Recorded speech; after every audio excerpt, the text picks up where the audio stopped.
করণীয় এই কয়েকটি পদক্ষেপ আমরা সবসময় গ্রহণ করব। আমি আবারও বলছি, নাম্বার 1, সবসময় আল্লাহর আদেশ, নবী সাল্লাল্লাহু আলাইহি ওয়াসাল্লামের আদেশ নিষেধগুলোকে সামনে রেখে রেখে আমি চলবো। দুনিয়াতে অনেক মুখরোচী মতবাদ আসবে, এগুলোর কোনোটাতে আমি গা ভাসাবো না। আমি কোরআন সুন্নাহর অনুসারী হিসাবে নিজেকে জীবন পার করে দিব, 1। নাম্বার 2, বিশেষভাবে সুন্নাতে রাসূলকে, নবী করিম সাল্লাল্লাহু আলাইহি ওয়াসাল্লামের আদর্শ কি, সুন্নাহ কি, এটা জেনে জেনে খুঁটে খুঁটে ওইটার অনুসরণ বেশি বেশি করবো। ফিতনার সময় রক্ষার জন্য নবী সাল্লাল্লাহু আলাইহি ওয়াসাল্লামের বাতানো ফর্মুলা অনুযায়ী সুন্নাতকে আঁকড়ে ধরার কথা তিনি বলেছেন, শুধু অনুসরণ না, মানে কোনোভাবে যেন সুন্নাহ না ছুটে। সেটাকে যত বেশি ধরবেন তত বেশি আপনি ফিতনা থেকে মুক্ত থাকতে পারবেন। নাম্বার 3, আপনি আল্লাহর কাছে বেশি বেশি করে দোয়া করবেন।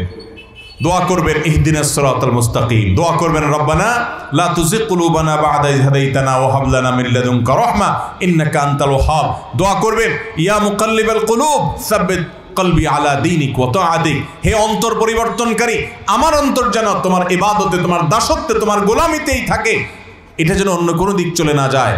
অন্তরের মালিকের কাছে দোয়া করবেন চোখের পানি ফেলে। আমরা আল্লাহর কাছে রুটি চাই, রুজি চাই, ব্যবসা চাই, সম্পদ চাই, অনেক কিছু চাই, আসলটা চাই না, যেটা আল্লাহ সূরা ফাতিহা শিক্ষা দিয়েছেন, যেটা প্রত্যেক রাকাতে করার শিক্ষা দিয়েছেন। দুনিয়াতে রুটি রুজি এটা আল্লাহ তাআলা পশু পাখিকেও খাওয়ায়, কাফের বেঈমানকেও খাওয়ায়, নাস্তিককেও খাওয়ায়, আল্লাহর ক্ষুদ্রাতি ক্ষুদ্র সৃষ্টিকেও খাওয়ায়, বৃহত্তর সৃষ্টিকেও দেয়। রিজিক আল্লাহ তাআলা দিবেনই, ওমা মিন দাব্বাতিন ফিল আরদি ইল্লা আল্লাহি রিজকুহা, রিজিকের জিম্মাদারি আল্লাহর। এটা আপনি চাইবেন, অবশ্যই চাইবেন, চাওয়ার সুন্নাহ নবী সাল্লাল্লাহু আলাইহি ওয়াসাল্লামের আছে। কিন্তু এর চাইতে বড় যেটা আপনার চাওয়া হবে, আমাদের চাওয়া হবে, আপনার আমার, সেটা হলো আল্লাহর কাছে হেদায়েত চাইতে হবে। আল্লাহ, আমি যেন এই ফিতনার সময় সঠিক পথে থাকতে পারি, কোনটাতে যে আমার ঈমান হারা হয় আমি জানি না, আপনি আমাকে রক্ষা করবেন। এই জন্য 3 নম্বর করণীয় হলো বেশি বেশি আল্লাহর কাছে দোয়া করতে হবে। 4 নম্বর হলো স্পেশালভাবে দাজ্জালের ফিতনা থেকে আল্লাহর কাছে পানা চাইতে হবে। এর জন্য সূরা কাহফ পড়তে হবে, সূরা কাহফের প্রথম 10টা আয়াত মুখস্থ করতে হবে। আর 5 নম্বর করণীয় হলো নেককার এবং ভালো মানুষগুলোর সান্নিধ্যে থাকবেন, খুঁজে খুঁজে মুত্তাকিদের সাথে থাকবেন, তাদেরকে বন্ধু বানাবেন, আঁকড়ে ধরবেন, ফ্যামিলিগত সম্পর্ক করবেন, এবং এই মানুষগুলোকে দুনিয়ার সবচেয়ে বড় অ্যাসেট মনে করবেন কোনো মুত্তাকি পাইলে, যে তার সাথে চলা, এর মাধ্যমে আল্লাহ আপনাকে হেফাজত করবেন, আমাদেরকে হেফাজত করবেন। আল্লাহর কাছে দোয়া করবেন, আল্লাহুম্মা ইন্নী আউযু বিকা মিনাল ফিতানি মা যাহারা মিনহা ওয়া মা বাতান। আল্লাহ, প্রকাশ্য সব ফিতনা থেকে আপনার কাছে পানা চাই।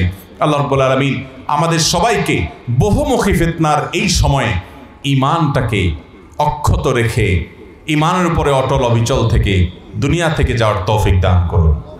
ভাইরা আমার, কবরে যখন প্রশ্ন করা হবে মার রব্বুক ওয়া মা দীনুক ওয়া মান নাবিয়্যুক, তখন আপনি প্রশ্নের উত্তর মুখস্থ করে এগুলো উত্তর দিতে পারবেন না। যদি দুনিয়ার উপরে, ঈমানের উপরে, তাওহীদের উপরে, নবী করিম সাল্লাল্লাহু আলাইহি ওয়াসাল্লামের সুন্নাহর উপরে আপনি যদি অটল অবিচল থাকেন, তাহলে সেক্ষেত্রে আল্লাহ তাআলা কোরআনে যে ঘোষণা দিয়েছেন যে ইসাব্বিতুল্লাহুল্লাযীনা আমানু বিল কওলি সাবিতি ফিল হায়াতিদ দুনিয়া ওয়াল আখিরাহ, আল্লাহ রাব্বুল আলামিন ঈমানদারদেরকে, যারা দুনিয়ার উপর, দুনিয়াতে অটল থাকবে ঈমানের উপরে, তাওহীদের উপরে, নেক আমলের উপরে, আখিরাতেও আল্লাহ রাব্বুল আলামিন দুনিয়া আখিরাত উভয় জগৎ তাদেরকে অটল রাখবেন।